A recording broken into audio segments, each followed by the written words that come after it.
हमारे channel edu official को subscribe करें और नई अपडेट्स के लिए घंटी के बटन को जरूर दबाएं।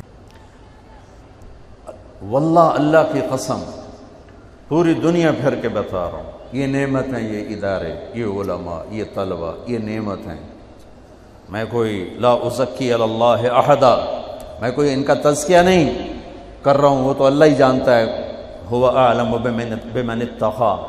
लेकिन दुनिया फिरने के बाद तकाबुल करके आपको बता रहा हूँ, ये हमारे लिए नेमत हैं ये इदारे। ऐसा निज़ाम आपको कहीं नहीं मिलेगा, तो इसकी कदर करो, इसकी कदर करो। ये मौलाना की मस्जिद देख के मुझे एक वाक़या याद आ गया, अभी बन रही है ना, तो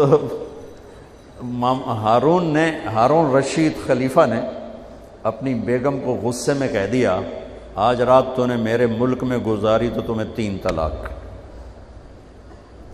थोड़ी देर बाद वो परेशान हो गए, एक ही आंख बैठा कि मेरे मुल्क में तुमने रात गुजारी तो 3 तलाक। मुल्क कबीर वाले तक भी था, यहाँ तक उसकी हुकूमत थी।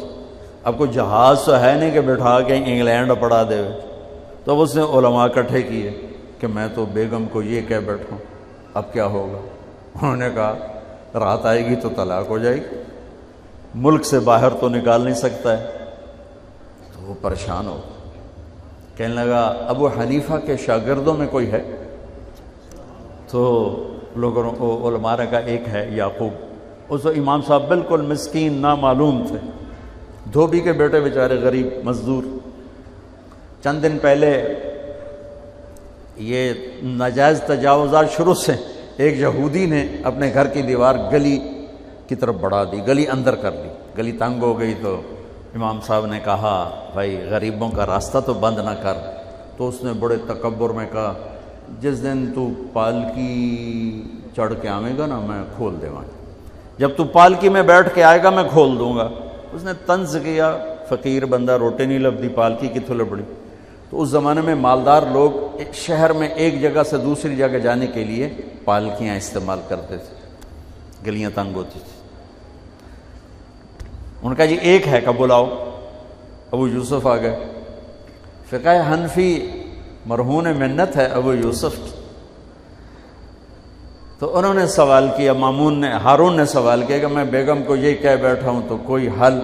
तो उन्हें बग़ैर सोचे फ़ौरन फरमाया रात मस्जिद में गुजारे तलाक नहीं होगी। तो उलमा ने यूँ देखा, भाई सवाल आँखों का सवाल, तो उन्होंने फ़ौरन कुरान पढ़ा व अन्नल मसाजिद लिल्लाह, मस्जिदें अल्लाह की हैं, वो हारून की नहीं हैं। तो उसकी जान में जान आई, उन्हें बेगम को डाला मस्जिद में और उसी वक्त 1 लाख दिरहम का हदिया ग़ुलामों के सर पर रखवाया।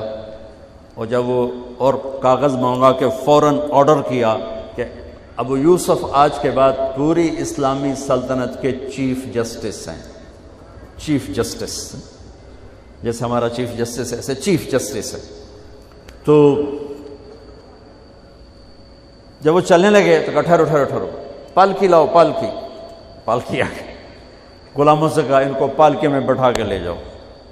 अब इमाम साहब पालकी में जा रहे हैं, जब गली के आए ना कोने पर, कहने लगे इत्थे रख दो पालकी, रख दो। कोई यहूदी बुलाओ।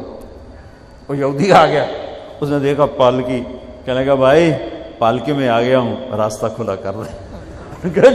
खुला कर दे। तो ये कोई मदरसे वाले अपना घर बना रहे, ये अल्लाह का घर बना, कोई अपनी जायदादें बनाते। क्या दयानतदार लोग, कहाँ से पैसा आता है आके जमा कराते।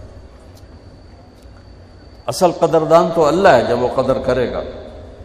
एक और हदीस सुना, जन्नत में मौलाना साहब एक महफिल लगेगी, इब्नुल क़य्यिम ने रिवायत नकल की, जिसमें सिर्फ उलमा शरीक होंगे और कोई, सिर्फ उलमा, पूरी उम्मत के उलमा, और पहले नहीं इस उम्मत के उलमा।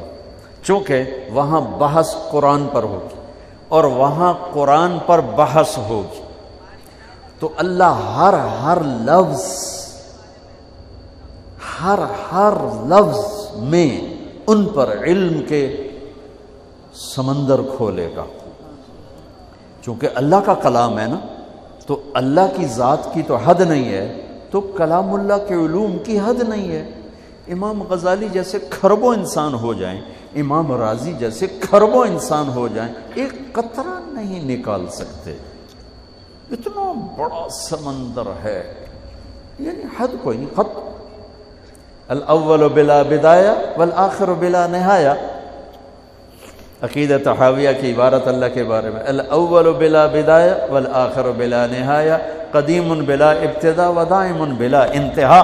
تو اس کا علم بھی ایسا ہی ہے، ابتدا بھی نہیں انتہا بھی نہیں، تو اس میں اللہ علوم کا فیضان کرے گا، اس میں اتنا گم ہو جائیں گے اس کی لذتوں میں، نہ انہیں کھانے یاد رہیں گے، نہ حوریں یاد رہیں گی، نہ انہیں جنت یاد رہے گی، قرآن کی لذت انہیں لپیٹ لے گی، سمیٹ لے گی۔ یہ بھی صرف علماء کو یہ دولت ملے گی، اور کسی کو نہیں ملے گی، جیسے اہل علم کو یہ دولت ملے گی۔